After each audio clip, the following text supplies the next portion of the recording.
Irmãs, graça e paz. Bom dia, irmãos. A paz. Quer que coloque o microfone aqui no pedestal para você? Fica mais tranquilo? Pode ser. Pode ser. De fato, nós nos alegramos na presença do Senhor. É um número maravilhoso. Bendito seja o Senhor. Estivemos no ano passado aqui neste local, louvando o nome do Senhor, passando um momento de comunhão, passando um momento de interação, crescendo na fé e crescendo também na comunhão.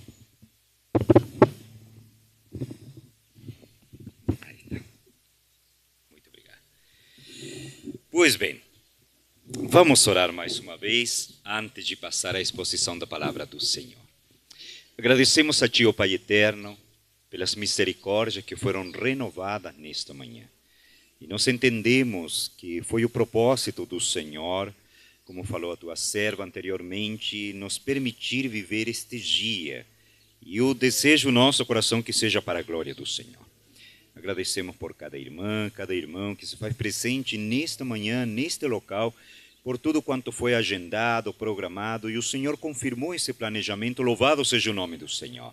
E esse aqui estamos diante da Sagrada Escritura, a palavra do Senhor, Ele é viva, Ele é eterna, Ele é poderosa, e nós agradecemos pelo privilégio da revelação do Senhor, e queremos pedir que o Santo Espírito, Senhor, ilumine a nossa mente para poder compreender esta palavra maravilhosa, Sua palavra, e o Senhor ia aplicá-la ao nosso coração. É a nossa oração em nome de Jesus.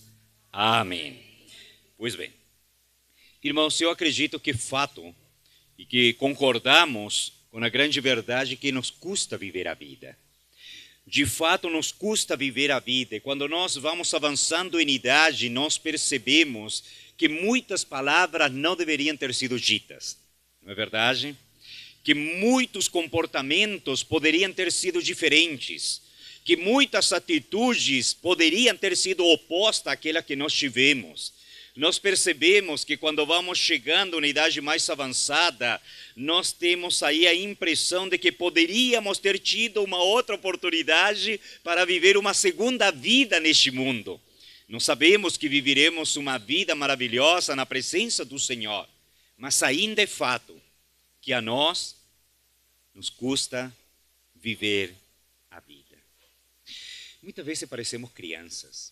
Você percebe que a criança, quando está diante da mãe, e a mãe está falando assim, meu filho, 2 vezes 2. Aí ele fala, 2 vezes 3. Ele fala, 2 vezes 4. Mamãe, a barata.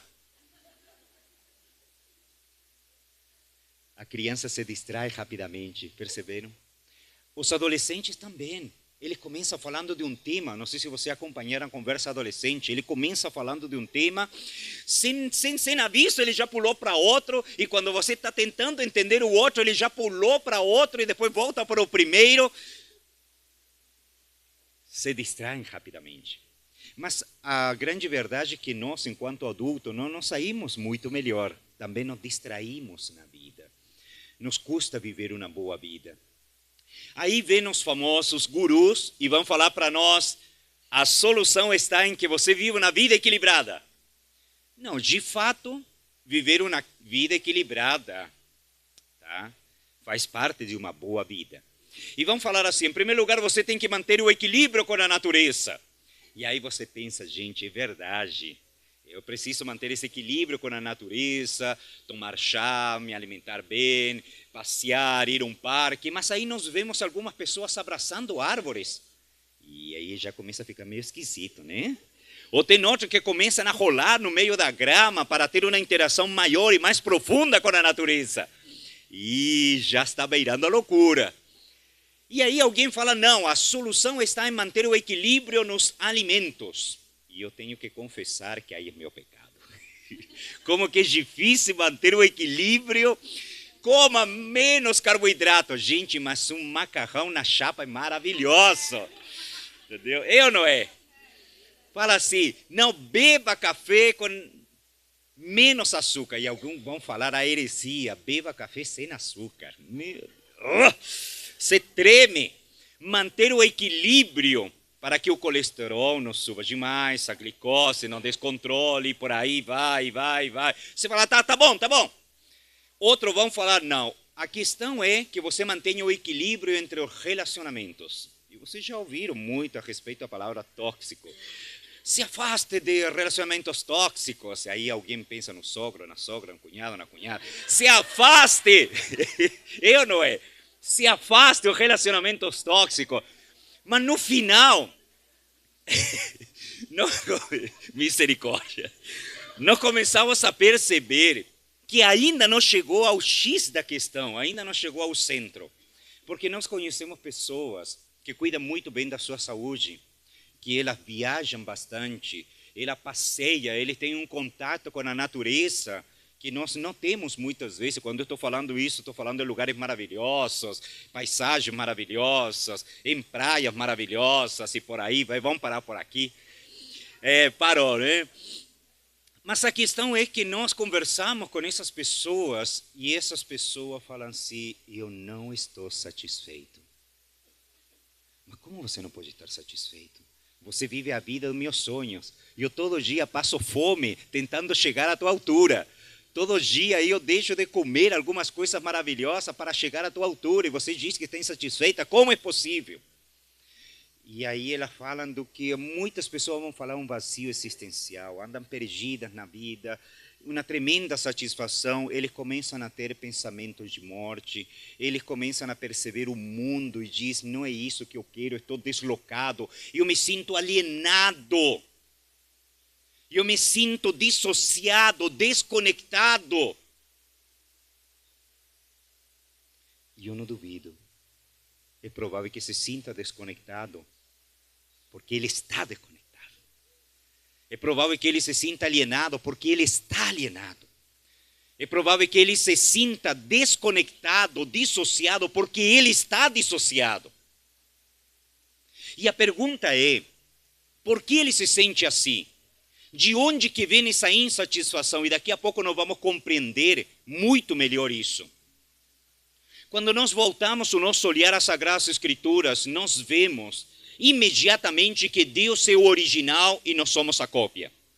Alguém pode pensar, opa pastor, me perdi no meio. Não, vamos de novo. Deus é o original e nós somos a cópia. É verdade que nós somos uma cópia deturpada, uma cópia corrompida, mas ainda somos a cópia. E a Bíblia Sagrada mostra claramente que Deus é o original. Tudo que Deus faz é a partir dele mesmo. Deus é o ponto de partida de tudo que ele diz, de tudo que ele faz. E a questão é que a Bíblia nos revela que Deus é um Deus de aliança, um Deus de pacto. Berit é o Deus de pacto, o Deus de aliança. Aliás, se não gostamos de cantar, e a música é maravilhosa. Deus de aliança, de promessa. E é verdade. O problema está em que nós, enquanto cristãos, não entendemos o que significa aliança. E aqui muitas vezes eu culpo os nossos teólogos, eles não descem da nuvem, parece que eles vivem na nuvem e não descem para explicar à igreja do Senhor o que significa essa verdade tão linda, tão maravilhosa, quanto a verdade de dizer que Deus é um Deus de pacto, Deus é um Deus de aliança.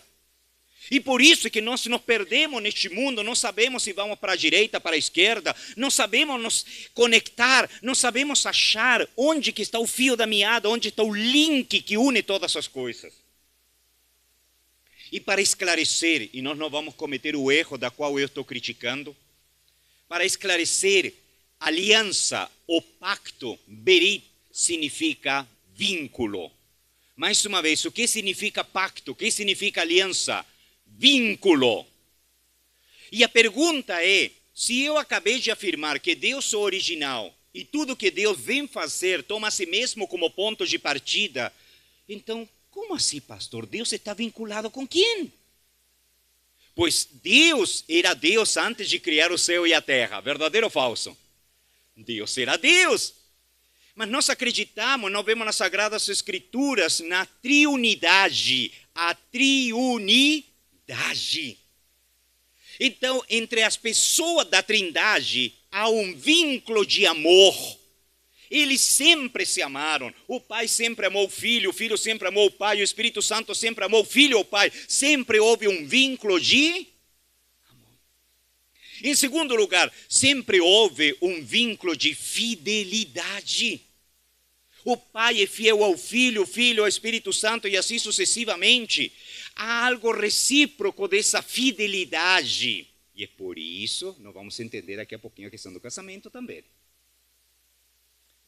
Mas há, em terceiro lugar, um pacto, ou seja, um vínculo eterno de amor, de fidelidade e de glorificação mútua.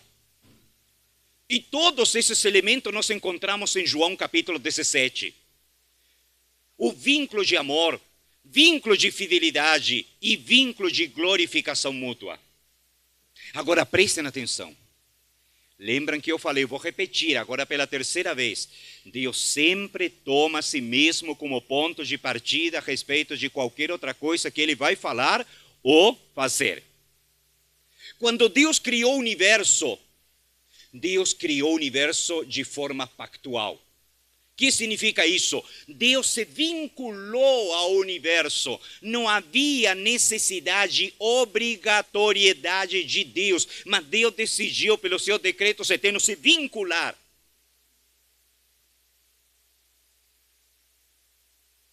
Vocês sabiam que pacto, aliança, o casamento... Vocês sabiam que casamento na Bíblia Sagrada é definido como pacto, como aliança? Sabiam? Pois bem, por quê? Porque é um vínculo entre o homem e uma mulher. Mas é um vínculo horizontal entre duas pessoas, imagem e semelhança de Deus, um homem e uma mulher. Mas quando nós falamos do vínculo de Deus com a sua criação, é assim. Do Criador com a criatura. O eterno com o temporal, o todo-poderoso com aquele que sempre depende dele. É um vínculo na vertical. E agora o glorioso. Esse vínculo foi estabelecido pela segunda pessoa da Trindade. Ou seja, a divindade se vincula à criação através da segunda pessoa da Trindade. Abra sua Bíblia. João capítulo 1, versículo 3. Como é que está claro? Como que está claro? Esse conceito no versículo 3. Leiam por gentileza.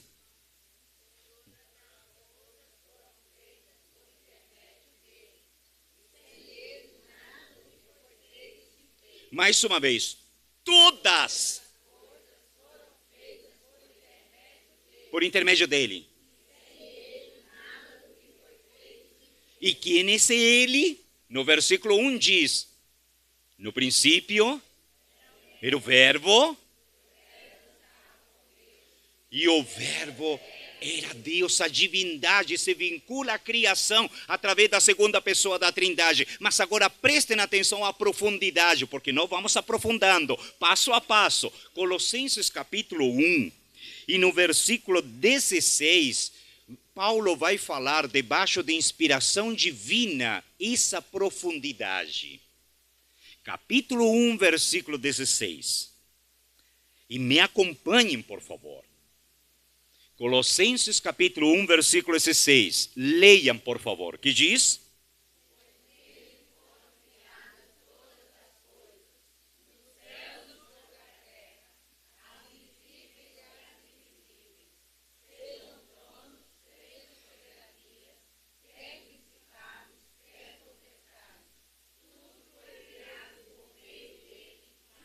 Agora prestem atenção, na última parte, Paulo está falando o mesmo que João, por intermédio dele, mas prestem atenção o que diz no início. Pois, nele, vamos mais uma vez, pois, nele foram o quê? Espera um pouquinho, aqui algo profundo, se aprofunda mais a revelação. E nos diz que em algum aspecto nele, a ideia é como se a divindade estivesse aqui e a criação estivesse aqui dentro.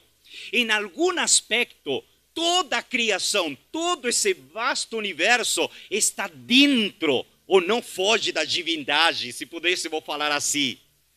Não quer dizer que a criação seja Deus ou se misture com a divindade. Não, Deus é Deus, criação é criação. Mas que em algum aspecto nada foge, nada escapa, nada está fora do nosso grandioso Deus. E aqui as coisas começam a fazer sentido. Porque no tempo e no espaço, a Bíblia Sagrada diz que no tempo e no espaço, tá? Esse vínculo do ser humano com Deus, essa comunhão, essa santidade, essa comunhão com o eterno foi rompida, foi desfeita. Gênesis capítulo 3 nos fala do pecado, a entrada do pecado. Por o homem entrou o pecado no mundo, e que mais? E entrou a morte, e a morte passou a todos os homens. Então, no tempo, no espaço, todo ser humano nasce desvinculado de Deus. E aqui é que nós vamos entender um pouquinho, porque que Salomão, quando ele escreve o livro de Eclesiastes, ele vai se posicionar imaginariamente diante de uma grande assembleia. E ele vai começar a argumentar como é viver uma vida dissociada desse Deus de aliança, desse Deus de pacto. E ele vai argumentar durante 12 capítulos a respeito do que é viver uma vida desvinculado de Deus no tempo e no espaço. E ele vai mostrar a frustração, ele vai mostrar o cansaço, ele vai mostrar o pesar que dá no coração quando nós não entendemos a vida desde o ponto de vista de Deus. E quando nós vivemos a vida à margem desse Deus pactual, desse Deus que engloba todas as coisas. Mas antes de ler o texto sagrado, nós devemos entender algumas palavrinhas na qual Salomão vai tentar exemplificar essa verdade. Quando você lê o livro Eclesiastes, você vai encontrar alguma palavra que se repete. E não é porque Salomão estava tendo algum problema com a memória. Ele está enfatizando através dessas palavras a verdade que ele quer colocar quer inculcar em cada coração. A primeira palavra que aparece e se repete durante todo o livro é vaidade. A palavra vaidade no Eclesiastes não significa uma pessoa vaidosa, cheia de si, como nós entendemos nossa linguagem contemporânea. A palavra vaidade no hebraico é ebeu. E quando nós pronunciamos a palavra ebeu, se parece muito à palavra de um personagem que se encontra em Gênesis, nos primeiros capítulos. Abel. Abel. Que significa vaidade?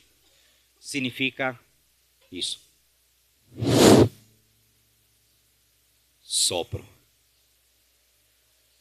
Algo como o vapor. Algo efêmero. Algo passageiro. Algo sem sentido. Numa linguagem mais comum. Como é que pode, né? Você já viu alguma coisa que não faz sentido e você coça a cabeça e diz, gente, como é que pode? Vaidade. É? Isso. Há uma segunda palavra que nos ajuda a entender o que Salomão quer dizer. É a palavra proveito, que normalmente está unida a trabalho. E aí ele vai falar, será que tem proveito todo o trabalho do ser humano? Será que há proveito toda essa fadiga? Será que há proveito em todo esse trabalho? Salomão, por que você está tão preocupado em proveito? Por que você está tão preocupado em ter alguma consequência benéfica, um proveito na satisfação? Lembram do equilíbrio que eu falei no início? Lembram? Se Salomão, ele tivesse a oportunidade de visitar o shopping, e ele entrasse pelo shopping, em uma das portas, quando você entra, você já se depara com um pet shop. É um pet shop, perdão. De cachorrinho, e vendem tartarugas, e vendem outros bichinhos, e vendem roupinha cachorro, sabe, né? Mas um dia eu entrei, e eu vi um ratinho. Mas foi um ratinho especial, porque hoje o ratinho especial tem um nome especial também. Hamster, é isso mesmo, né? E o ratinho, para que... Ele come muito carboidrato, né? Não, brincadeira. Ele come muito bolo. Para que ele não ficasse muito acima do peso, ele colocaram numa coxinha. E o ratinho, ele estava correndo. E ele estava correndo. E na mente dele, eu imagino que a velocidade dele era assim impressionante. E ele estava. Mas quem estava de fora via que ele estava indo ao lugar. Então, se Salomão visse isso, falar, é isso que eu quero falar. Porque eu vejo pessoas que parecem nesse ratinho, nessa grande roda. Ele corre, e não tem proveito nenhum, vai a lugar nenhum. Porque você está vivendo uma vida dissociada de Deus. Por isso que você sente o que sente. A terceira palavra que ele vai trabalhar é a palavra debaixo do sol. Salomão, ele não está preocupado com a questão geográfica. Quando ele utiliza o termo debaixo do sol, ele está querendo nos falar algo muito mais profundo. Não se esqueça que ele era o homem mais sábio dentre os homens. Lembrem disso. Quando ele fala debaixo do sol, ele está querendo apontar a uma verdade central. Quando você vive na vida dissociada de Deus, o único que você consegue enxergar, a única meta que você consegue idealizar, a única coisa com a qual você consegue perseguir e tentar dar sentido à tua vida é aquela que está aqui. Porque você se dissociou daquele que mora acima do sol. Você se dissociou daquele que mora acima do sol. E que, segundo João, aquele que mora acima do sol desceu de lá. E o verbo se fez carne e habitou, cheio de graça e de verdade. Vimos a sua glória como unigênito. E é isso que Salomão vai explicar. Se você vive uma vida dissociada do nosso Redentor, você vai viver uma vida frustrante, você vai viver uma vida repetitiva. Abram suas Bíblias no livro de Eclesiastes, capítulo 1, e vamos ler o versículo 1 e o versículo 2.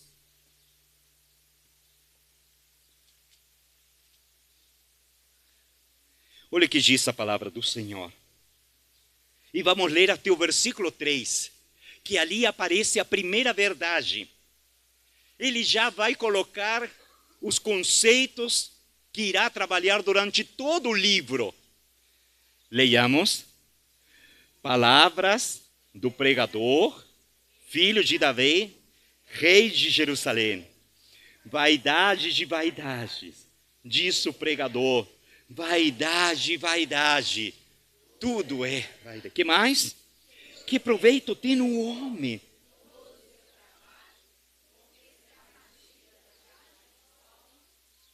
E aqui ele vai falar, precisamente já ele entra em cheio no tema. E ele vai falar a respeito dessa frustração que o homem sente. Irmãos, eu não posso dissociar na minha mente o hamster. E toda vez que eu acordo de manhã, eu falo, será que muitos dos meus amigos, meus parentes não estão fazendo esse movimento do hamster? Ele acorda às 5 horas da manhã e ele corre no dia todo e é compromisso, atende telefonema, faz planejamento, faz não sei mais o que, uma e outra coisa. Chega no final do dia, chega todo atarefado, todo nervoso e parece que o dia deveria ter mais de 24 horas por dia. Pastor, eu também estou achando isso. E vai e corre. E Salomão vai falar, mas tem proveito? Nós não devemos esquecer que Deus criou todas as coisas perfeitas.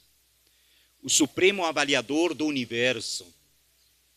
No versículo 31 do capítulo 1 diz que viu Deus tudo quanto ele tinha feito.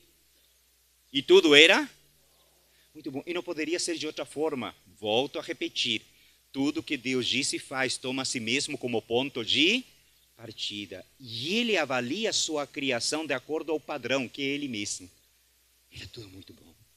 Mas nós sabemos que Deus cria Adão e a Eva para que Eva fosse ajudadora idônea, para que o ajudasse na grande missão, no qual hoje nós não vamos falar. Vocês já sabem. Mas a questão é que o homem deveria trabalhar. Portanto, a maldição não recai sobre o trabalho, porque o trabalho não foi amaldiçoado por Deus. O trabalho nunca foi maldição. Um parêntese, vou abrir parêntese. Muitas vezes eu esqueço de fechar, mas vou tentar fechar o parêntese. Vamos abrir o parêntese. E eu vejo muito nas mensagens assim. Sextou. Aí alguém, oh glória, só vitória, só vitória. Sextou.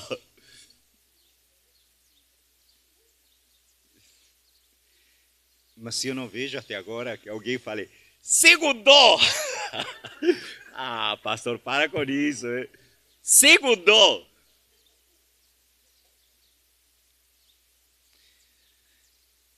Tem um irmão na fé que é diácono lá. Ele teve as férias. E na segunda-feira voltou ao trabalho depois de 30 dias. E eu brinquei com ele, chama Guilherme. Falei, e aí, Guilherme, você está com saudade da firma? Está com saudade dos colegas? Está com saudade? Ele olhou para mim e falou, ô pastor, fala sério. Eu acredito que esse sentimento é comum. Mas a maldição não recaiu sobre o trabalho. Na verdade, a dificuldade, o suor,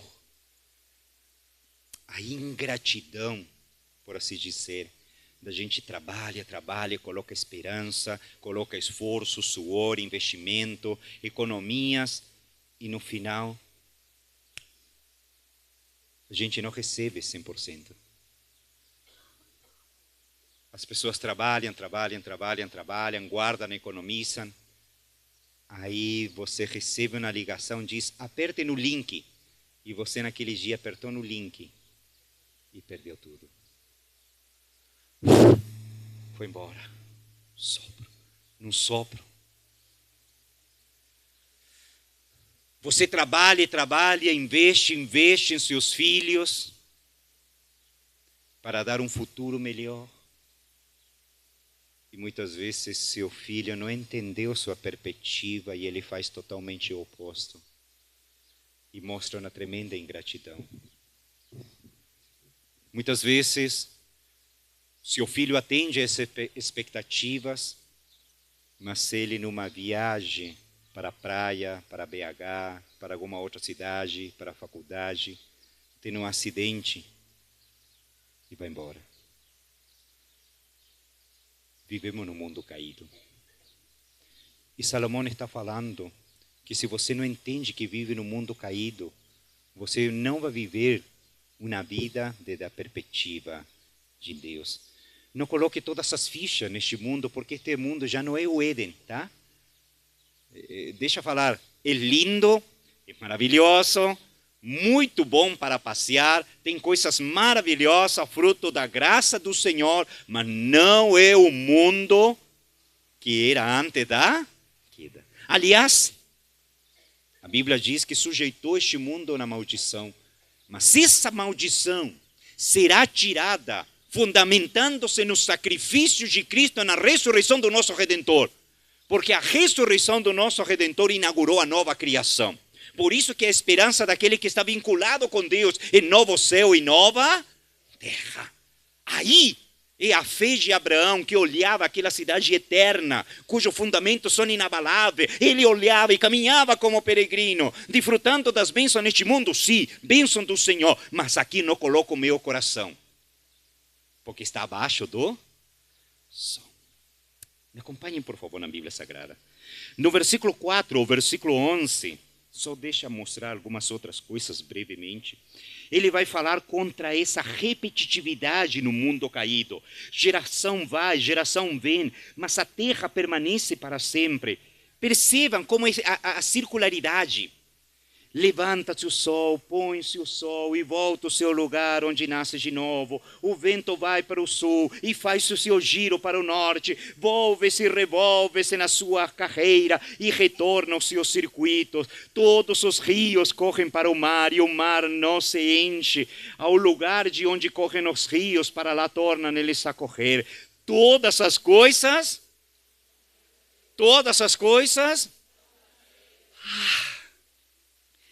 Que canseira! Você já não viu pessoas bem-sucedidas que podem viajar a Paris 2 vezes por ano? Que comem caviar? Que frequentam festas elegantes?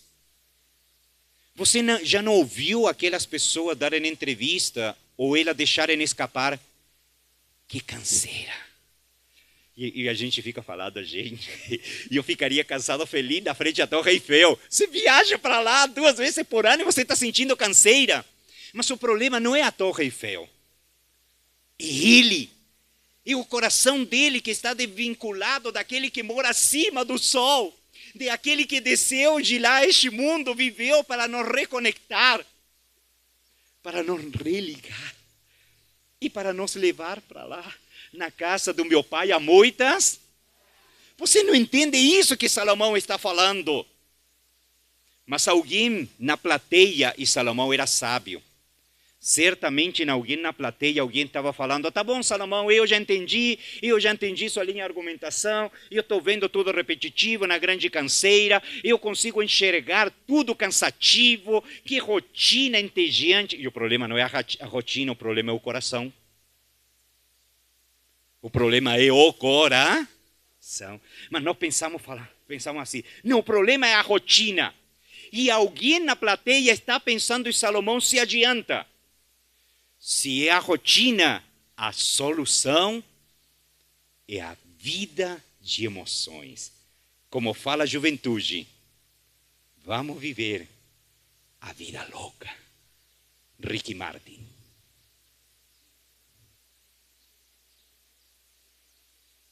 É por isso que eles todo final de semana estão pensando em adrenalina.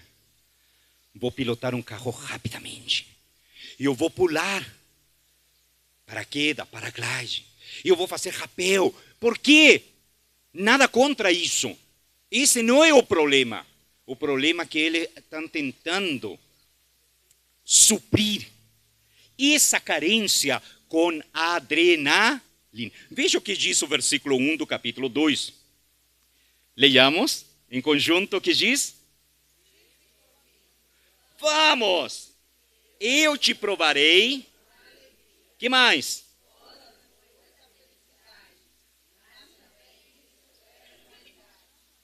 E agora me permita fazer uma crítica.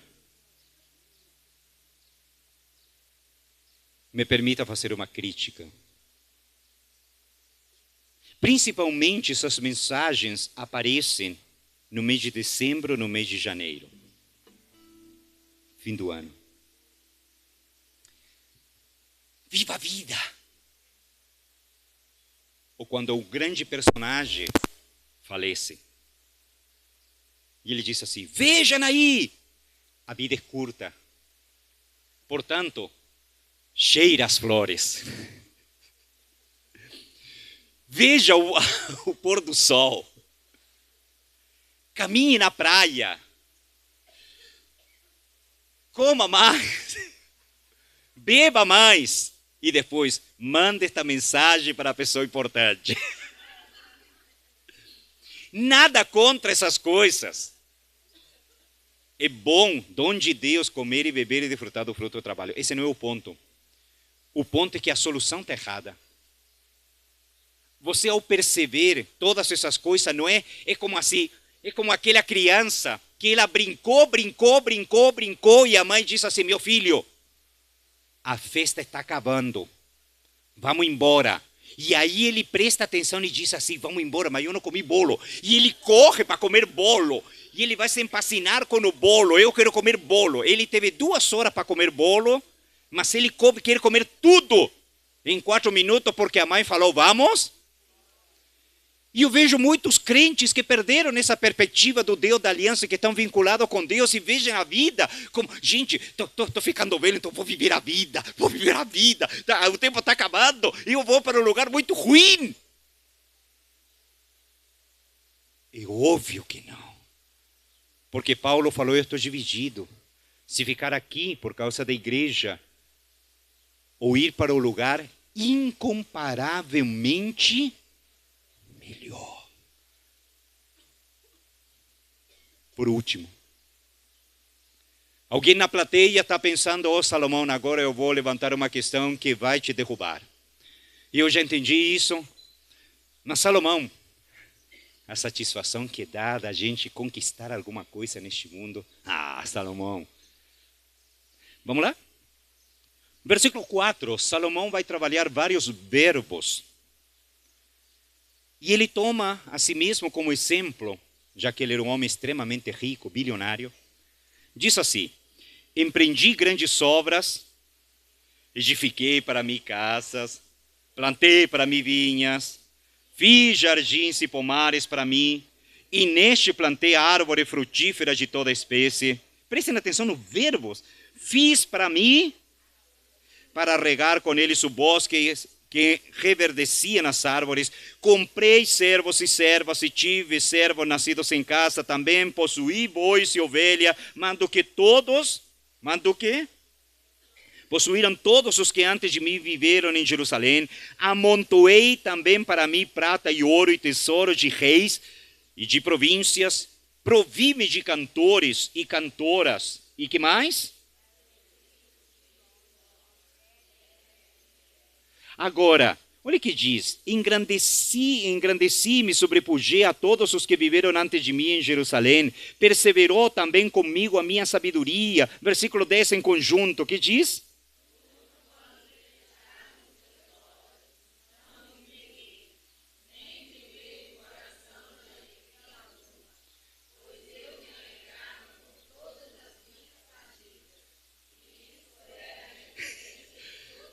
E o versículo 11, considerei todas as obras que fizeram nas minhas mãos, como também o trabalho que eu com fadigas havia feito, e eis que tudo na vaidade.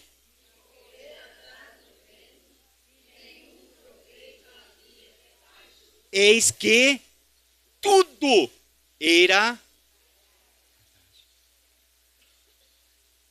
Falando com um grupo de jovens, e eu percebi que a maioria já eram formados. E eu falei, vocês se lembram quando vocês estavam estudando? E vocês pensavam, gente, vai chegar o dia da formatura. E o último semestre na faculdade sempre é o último semestre. É uma mistura de cansaço, é uma mistura que a gente diz, já chega. Não aguento mais, mas também é uma correria, é uma mistura de sentimentos. E você diz, vai chegar o dia da formatura. E quando eu formar, eu vou ser feliz. Eu vou estar satisfeito. Eu vou estar alegre. E aí eu lembrei para esse jovem, eles começaram a sorrir, porque trouxe à memória os sentimentos dele. E em determinado momento eu falei, chegou o dia da formatura. Você tem seus familiares, você tem uma vestimenta especial, você está com seus colegas, você tem um professor que vai fazer o discurso, você tem aí o reitor, você tem toda essa cerimônia. E você está com a emoção, com a adrenalina e com a expectativa, e você está feliz, e chega o momento em que você pega o chapeuzinho e acabou! E depois vem a festa de comemoração. E no dia seguinte, o que você sente? Sabe, irmãos e irmãs, foi praticamente unânime no rosto deles, e eu consegui perceber o que Salomão falou. Vaidade. Você estava satisfeito? Não, porque já um novo fardo estava sobre os ombros. Tem que estudar mais, onde vou fazer estágio e tudo mais, parece que nunca acaba. E o que Salomão está falando, se você corre atrás de conquista, querer colocar seu coração nas conquistas e demandar da conquista o que somente Deus pode dar, vai ficar frustrado.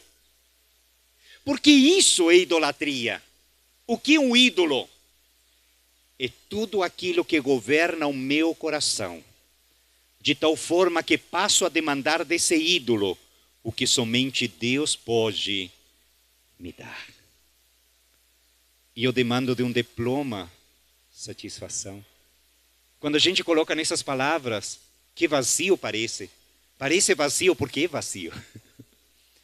Parece tolice porque é tolice. Como nós fechamos. Não se esqueça que se você vive uma vida desvinculada de Deus, sua vida vai ser uma vida frustrante, repetitiva, pesarosa, sem satisfação e, acima de tudo, desvinculado do único que pode salvar a sua alma. Porque Cristo não desceu para cumprir todos os meus sonhos, todos os meus projetos. Não. Ele veio para solucionar algo muito mais primordial. E eu estava desvinculado de Deus e eu não amava. E eu não queria estar perto de Deus. E eu não queria adorar a Deus. Era necessário que Deus tomasse corpo e alma humana para pagar a dívida que eu fiz. E assim diante do tribunal do Senhor não houvesse mais dívida. Agora, pois, nenhuma condenação há para aqueles que estão. Essa é a nossa alegria. Porque fomos adotados pelo Pai. Somos chamados filhos de Deus, aqueles que acreditam em Cristo como seu único e suficiente Redentor. Viver uma vida desvinculada de Deus é algo que você não deve desejar. Se você vive uma vida vinculada por Deus, você vai entender que vive num mundo caído. Mas ainda que eu ande pelo vale da sombra e da morte, não temerei mal nenhum, porque tu estás comigo, Senhor, e o Senhor é fiel. O Senhor é um Deus de amor, é um Deus que glorifica a si mesmo, cumprindo a sua palavra, cumprindo a sua promessa. Você vai entender que ainda que enfrente dissabores, ainda que enfrente dificuldade, o Senhor é meu pastor. Ele caminha comigo, Ele me carrega, Ele me segura, Ele tem paciência comigo, Ele me purifica, Ele me santifica e Ele vai me fazer chegar àquele lugar que Ele me prometeu levar. Ele é o Senhor. E acima de tudo vai viver uma vida com gratidão. Eu encerro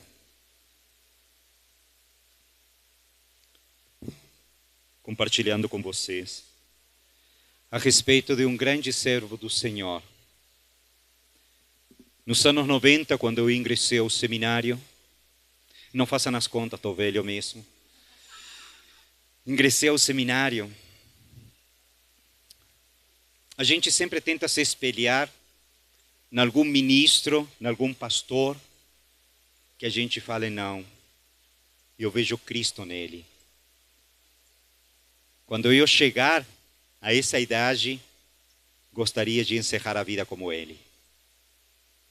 E naquela época, nós tivemos contato com um grande pastor chamado John MacArthur Jr. Nos anos 90, quando se levantou aquele movimento do dente de ouro, lembra disso? Lembram? Então vocês são do 90 para lá, né? Do dente de ouro. Ele foi um dos primeiros grandes teólogos que falou, isso não é o Evangelho. Isso não é o Evangelho. E nós, enquanto teólogos novos, nós falamos, uau, que coragem.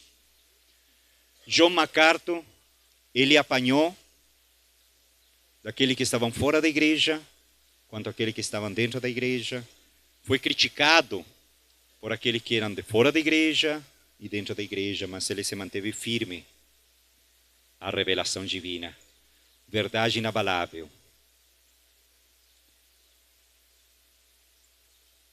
Nesse ano ele faleceu.